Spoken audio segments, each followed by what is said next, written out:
ఇంట్లో గ్యాస్ అయిపోయిందా, కట్టెల పొయ్యి మీద ఉప్పు ఉప్పు అనుకుంటూ అన్నం చేస్తున్నా. ఇంట్లో గ్యాస్ అయిపోయిందని దీని పుట్టింటోళ్ళందరికీ దండోరేస్తున్నా, పరువు తీస్తోంది. అక్క, ఇంట్లో గ్యాస్ అయిపోయిందా, కట్టెల పొయ్యి మీద ఉప్పు ఉప్పు అని ఊదుకుంటూ అన్నం చేస్తున్నా. ఏ జన్మలో ఏ పాపం చేశానో నాకు ఇంత మంచి భార్య దొరికింది.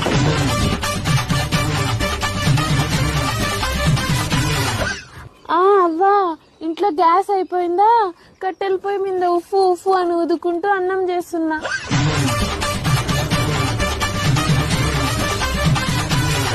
వదినా, ఇంట్లో గ్యాస్ అయిపోయిందా, కట్టెల పొయ్యి మీద ఉప్పు ఉప్పు అని ఊదుకుంటూ అన్నం చేస్తున్నా. నీ పుట్టింటోళ్ళకి దండోరేసింది చాలు గాని, ఇదిగో సిలిండర్. నువ్వు బియ్యం కడిగింది లేదు, పొయ్యి మీద పెట్టింది లేదు, అన్నం చేసింది లేదు గాని అమ్మా అవ్వ